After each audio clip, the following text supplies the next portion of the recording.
Welcome back to Homesteading with the Zimmermans, where we work hard and play hard on our little corner of land in Iowa. My husband and I were born and raised Old Order Mennonite, or horse and buggy Mennonite, as some refer to them as. And although we are no longer part of that culture or community, we are intentional about passing on the old-fashioned skills of our childhood to the next generation.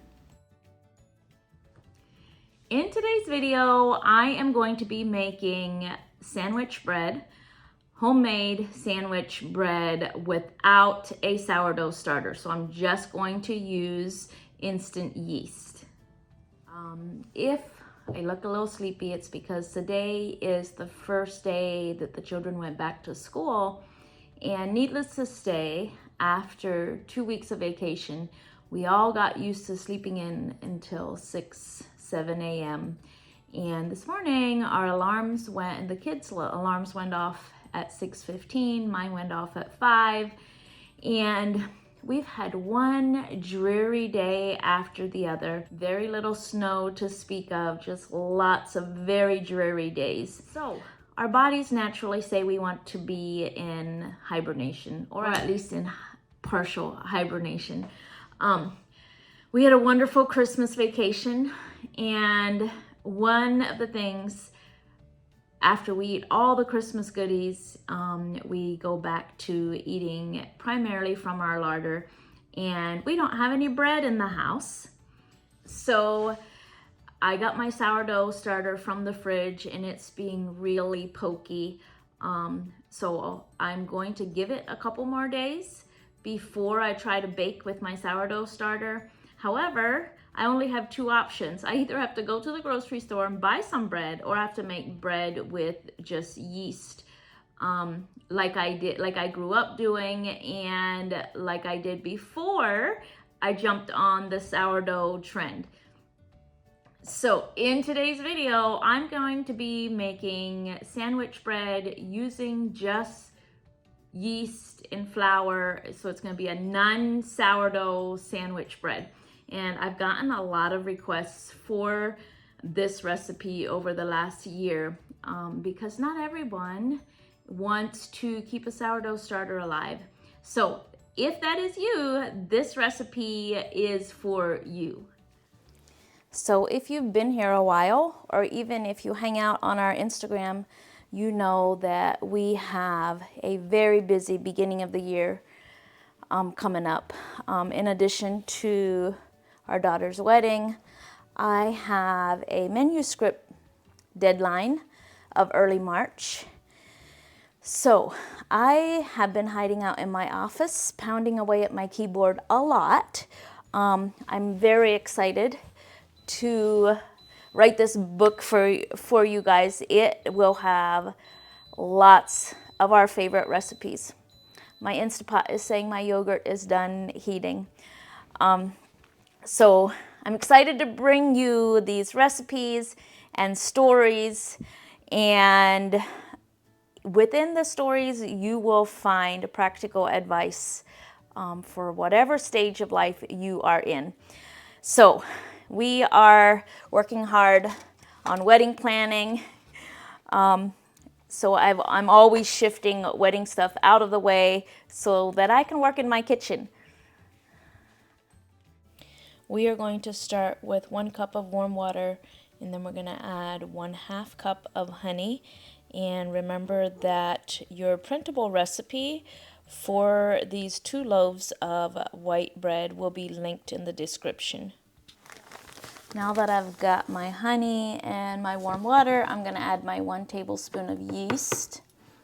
And I buy my yeast in bulk, and then I store it in the freezer to keep it fresh.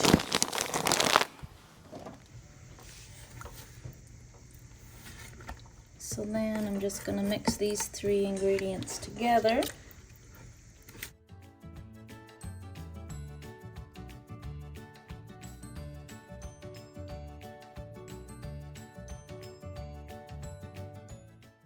And then we're going to let that yeast and honey and water mixture set and until it becomes foamy. So now that our yeast is dissolved and a little foamy, I'm going to add my 1.5 cups of liquid.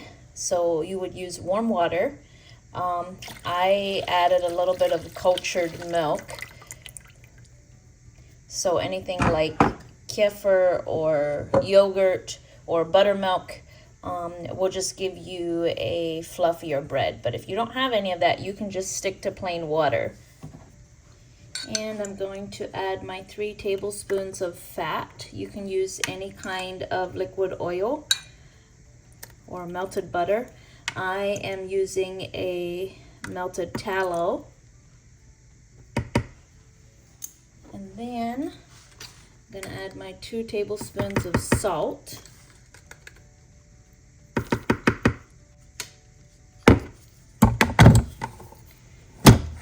And we're just going to mix that together before we add our flour.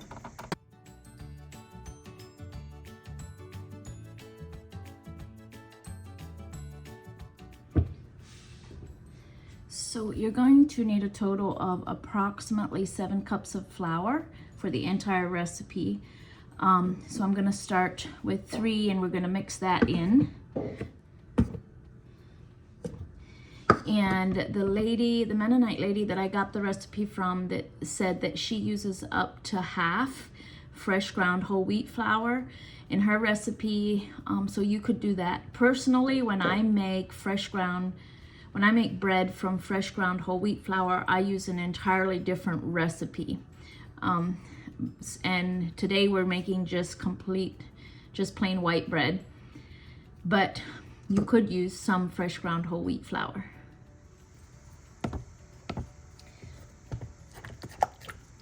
So because I cannot locate the lid for my mixing bowl, and the kids are all at school, so I can't ask them where they think they may have put it when they put away clean dishes, I'm gonna mix some of this in by hand to try to keep the flour dust from going everywhere.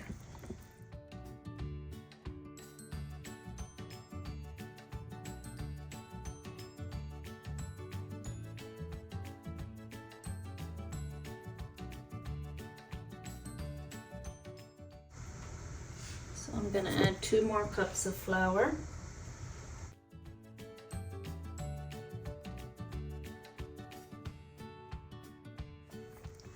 So this is after 5 cups of flour, so I can already tell I'm definitely not going to need 7 cups. So from here on out, I'm only going to add like 1/4 a cup at a time. So it's fairly sticky still. I'm going to add about 1/4 a cup of flour, and we're going to knead that in.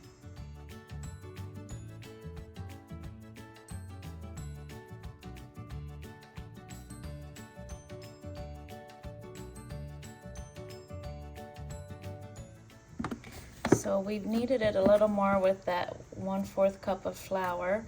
So it's getting really close to having enough flour now. So I'm just going to let it rest for about 10 minutes and let that gluten develop a little bit. And then we're going to knead it some more and see what we've got. We're just looking for it to be a little smoother than it is right there. It still looks fairly rough when I stretch it.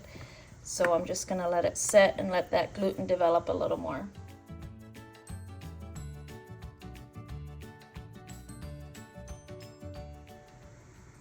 So we've let it rest for about 10 minutes, and you can already see how the gluten has developed a little more, and it's a lot smoother when I pull it. So I'm just going to knead it for about 5 more minutes and see what happens.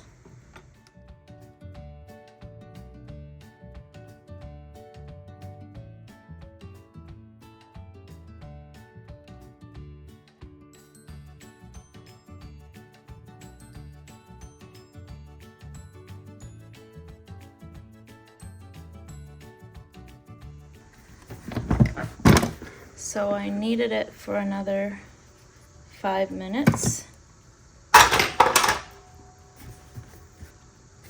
And you can tell the dough is nice and stretchy. put a little flour on my hands to keep it from sticking.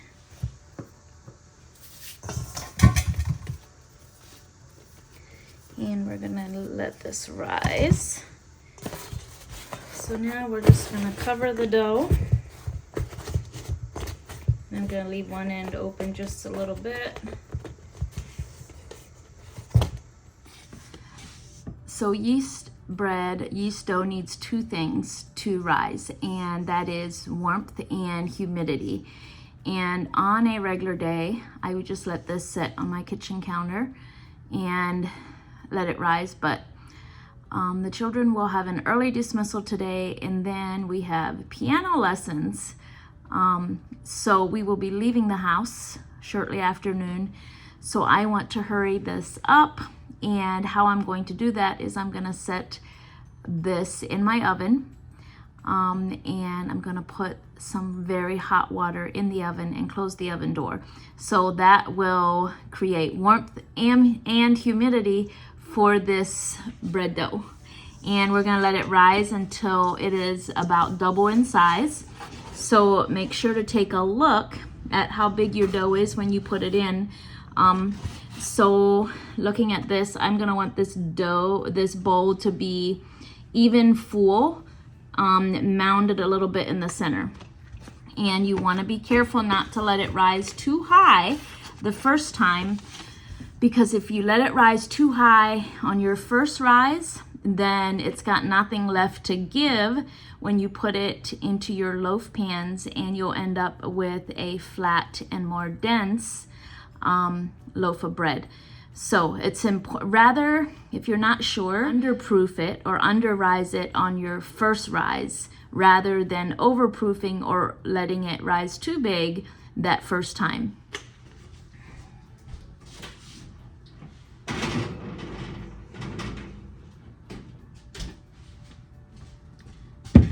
So I did not heat my oven at all. Just this big bowl full of very hot tap water will heat up that small space sufficiently, and it'll humidify it.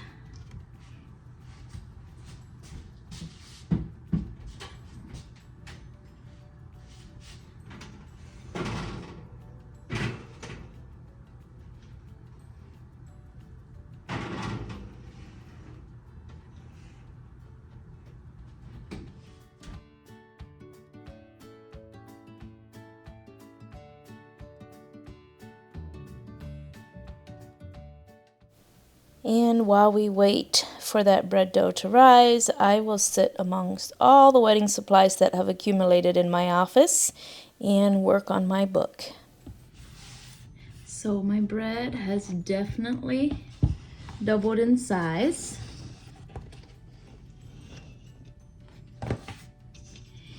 And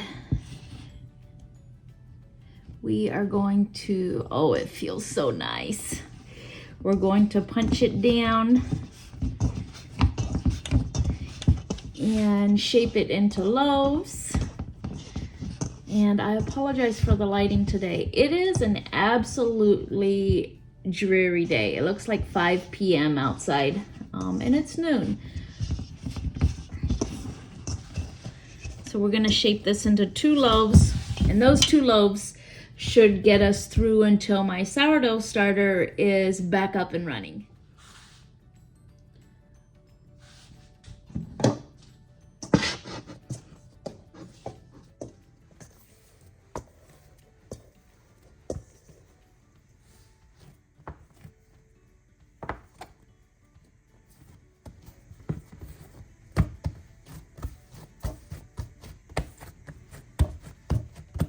So I'm just gonna shape this dough into a rectangle,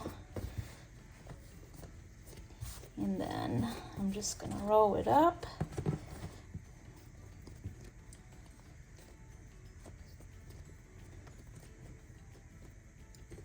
Pinch it all closed all the way around. And I'm using my USA pans. And now I want you to see exactly how much this dough has left to give, because it feels real solid, and you can see how it springs back. You'll want to remember what that looks like, how fast it springs back, because when you poke it, you can tell if it's ready to bake or not.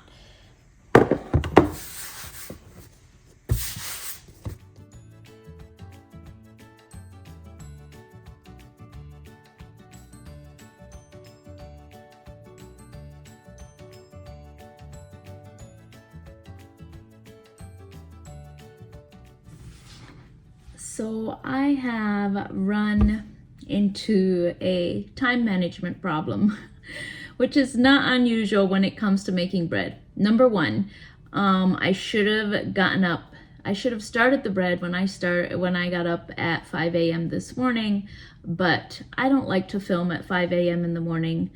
So I didn't start it until after the kids went to school, which means now the second rise usually goes faster than the first rise, but I only have about an hour left before the children come home from school, and I have to get 2 of the students to piano lessons. And while they are at piano lessons, I have a whole bunch of wedding errands to run.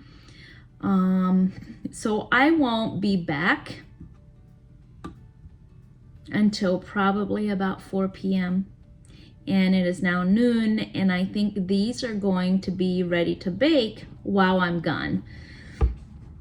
So I think what I'm going to do to slow down the rise is I'm going to take them upstairs in my office where it is much cooler, and I think that will slow down their rise, and that way they might be ready to bake when I come home at 4, and we can go from there.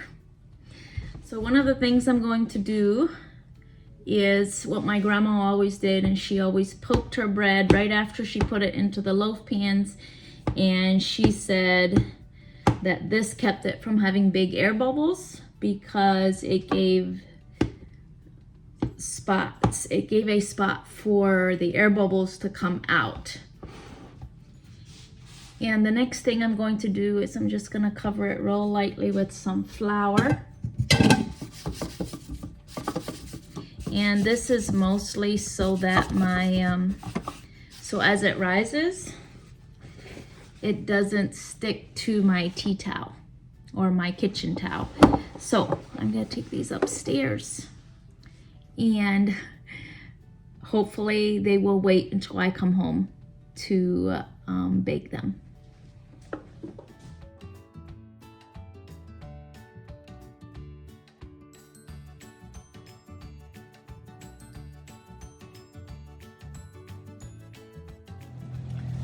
And we are finally back from town.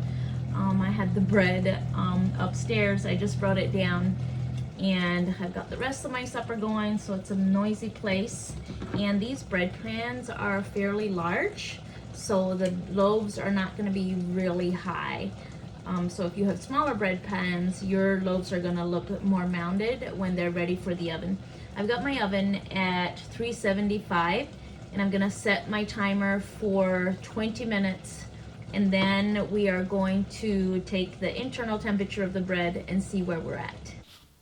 So this is how I always check to see if my bread is ready to go into the oven. So in other words, has it risen as far as it's going to rise and is now ready to bake? When you poke it and it doesn't spring back, like when your finger leaves an indent like that, then you know that it's got everything that it's got to give and it's ready to bake.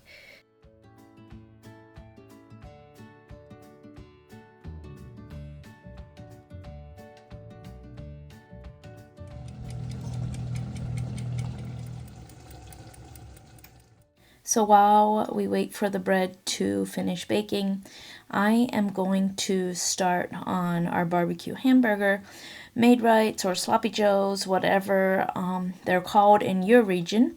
My family usually calls them Sloppy Joes. And I will link this recipe in the description as well. But really what I add is ketchup, brown sugar, Worcestershire sauce, mustard, some vinegar, and then we mix it all together. And this is going to be what we put in our grilled cheese sandwiches today. The cheese for our grilled cheese today is a homemade Gouda cheese that I made a couple months ago using the raw milk from our cows. So after 25 minutes, I am going to use a digital thermometer and I'm going to take the internal temperature of my bread. My larger loaf was not yet done, but the smaller loaf was at 190 degrees, which is the minimum temperature that I want it at. So I'm just going to brush some butter over that top crust to keep it moist and soft. So it took my larger loaf a little over 30 minutes to reach the internal temperature of 190 degrees. But I'm going to, after I brush them with butter, I'll remove them both from the pans and let them cool on a wire rack. So ideally, I would allow the bread to cool for a couple hours before I try and slice it. But because the family is already gathering for supper, I don't have time to let this bread, the only bread in the house, to cool for very long. And so I use my electric knife to slice it because that's my favorite way to slice bread that is super soft. It's such a soft sandwich bread.